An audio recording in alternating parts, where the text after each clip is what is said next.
Hey guys, what is up? It's Dusty here, and welcome back to another crypto video. Today, we're gonna be talking about Cardano and Digibyte, and don't forget to press the like button on this video if you learned something new, and make sure you subscribe for more daily crypto content. Also guys, comment down below what coins you'd like to see next. I need to know, guys, I need to know. Cardano sees huge year-to-date network activity growth. So Cardano has been doing really quite well since the beginning of this year. Year-to-date stands for January 1st up till this point in the year.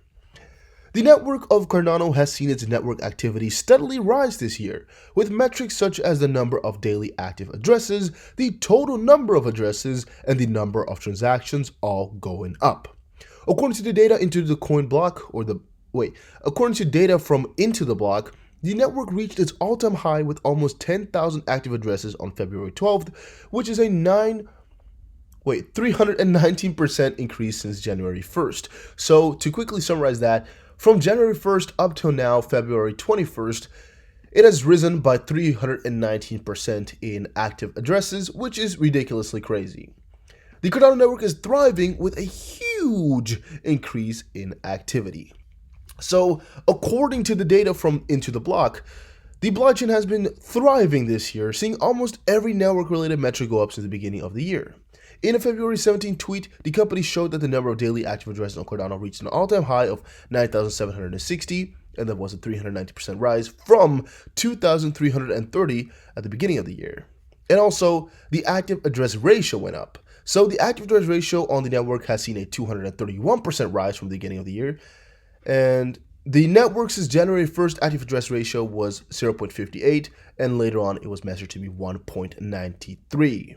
Overall number of transactions, seeing an average of 3,610 daily transactions in the past week. The network's 4,230 transactions recorded earlier this month represent a huge increase from the beginning of the year, when the network dipped to around 1,000 transactions. So again, some crazy statistics, some crazy updates, some crazy progress that Cardano has been making. But definitely, we could say that Cardano has been a top performer in the first 2 months of this year.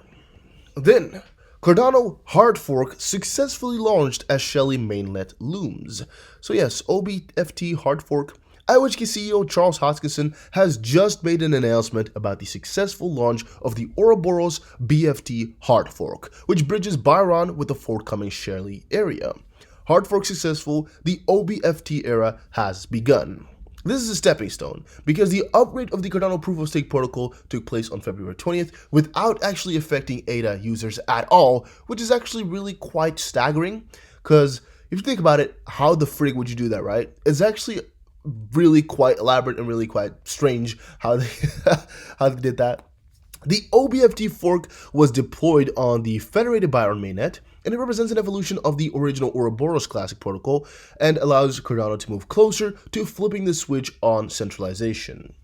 As reported by their website, IOHK's Tim Harrison explained that the Cardano network would be able to achieve higher transaction speeds as well as its portability after the upgrade. And now, finally, Shelley is almost here. We're getting really close. It's worth noting that this hard fork is only one of the network upgrades that are going to happen before the advent of the Shelley era. While an exact timeline remains unclear like they had before, I mean, they have roadmaps, they have exactly what they plan to do, but exactly when anything is going to occur is really quite difficult. These upgrades are expected to be shipped out in about 2 months by Harrison. The Shelley mainnet, which will be powered by the Ouroboros Genesis protocol, is expected to turn Cardano into the most decentralized project ever, or at least the blockchain project ever, and it will allow the community to pick their own validators via staking, which is pretty damn nice, pretty damn good. Just in, Binance Exchange suspends Cardano ADA deposits and withdrawals to support upgrade. Now, when I first noticed the title, I only saw Binance suspends Cardano. I was shocked. I was like, no, you gotta be kidding me. You gotta be, you gotta be, you gotta be joking right there. But when I further read into it, I noticed it's because of an upgrade and it's because of something good. But at first, they had me shocked a little bit.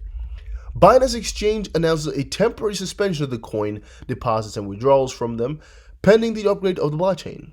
An announcement on the official Binance blog further confirms Binance's support for the upcoming Cardano upgrade as a cause of the halt. All deposits are suspended for just a little bit, trading are not affected, and the post further asks ADA users to leave sufficient time for deposits of ADA to be processed in full prior to the above cutoff time. So please, whenever there's an upgrade, don't wait for the exact second the upgrade comes off or is finished or deposits come on that you deposit, because sometimes there's a little bit of a transitionary period right there. And I would just recommend you guys all to be wary of when exactly you're going to deposit. Wait as long as possible just to make sure that everything goes right. Because if it goes wrong, they might not be able to help you, right? You might have just lost your money right there if all goes wrong. So please, please, please watch out for it a little bit. With the network, what it is about, we just said, the intermediary upgrade will cause a chain split on Cardano, the hard fork, that the development team says is all planned, and a managed protocol upgrade. I mean, we know more about that, so that's all good.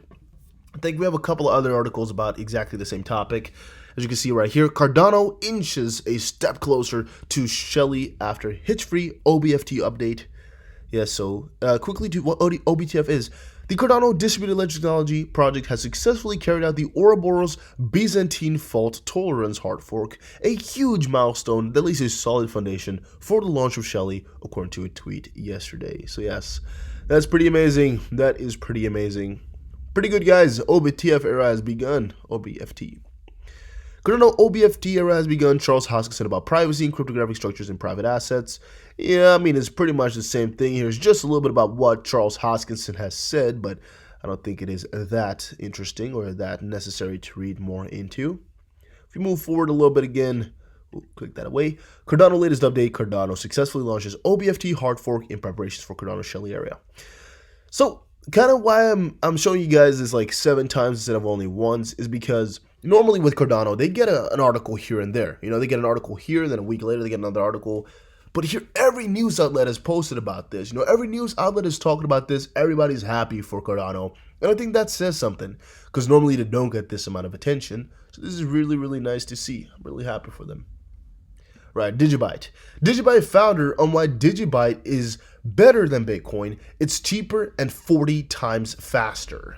So, yeah, I mean, if you guys have been on Twitter, you probably have seen one of the Digibyte Bitcoin debates ever. And basically, Digibyte founder Jared Tate is always quite optimistic on why Digibyte is the best thing out there. And now again, he put up another little talk about, with the latest 0.19 version of Bitcoin Core and updated fee policy, you can choose to send a transaction that takes 7 days to confirm, which costs more than what it costs to send a normal Digibyte transaction, which confirms in about 2 minutes.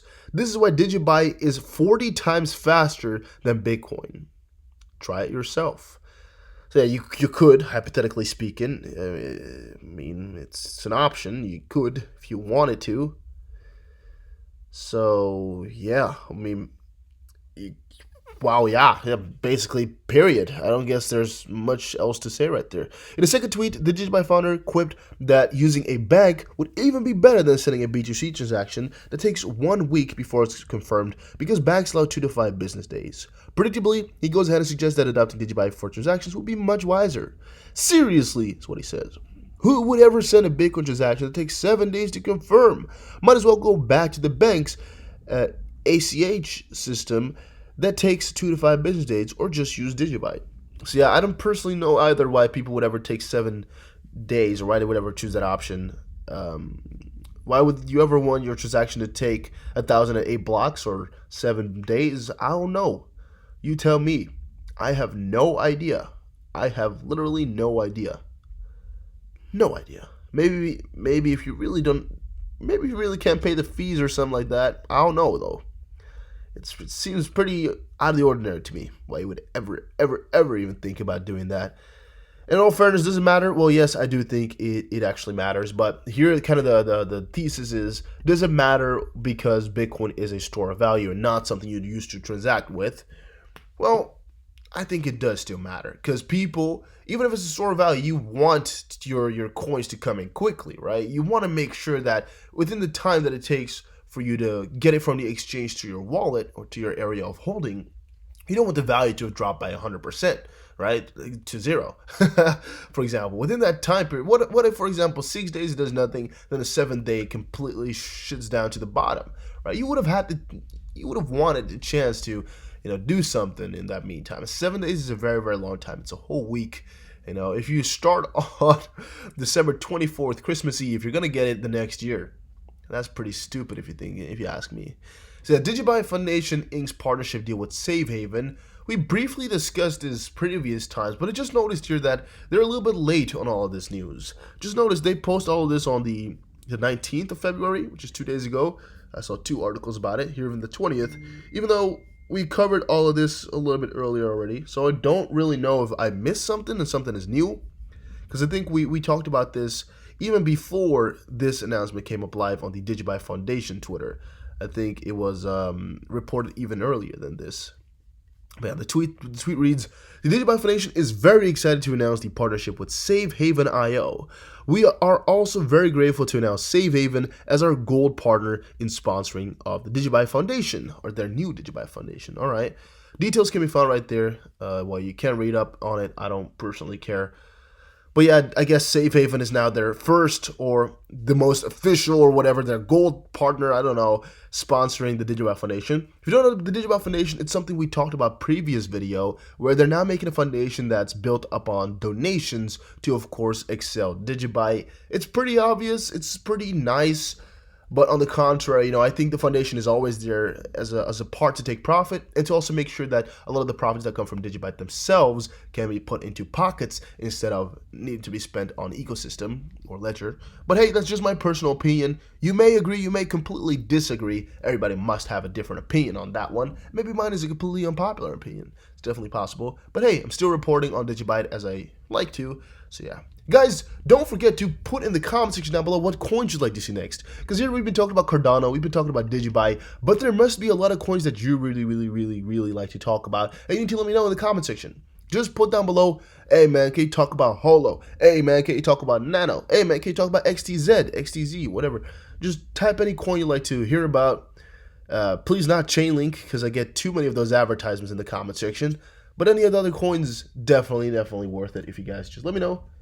It would be a pretty cool thing. So yeah, I think that was it for today, guys. We saw some really cool stuff with Cardano. They've been really excelling since the beginning of the year, and some suspended trades on Binance. And then for Digibuy, we saw them getting a cool partnership with Safe Haven, and of course, why Digibuy is 40 times better than Bitcoin. So guys, hopefully you all enjoyed this video. If you did, make sure you press the like button, and I'll see you guys again in another crypto video. Take care and have a very nice day, everybody.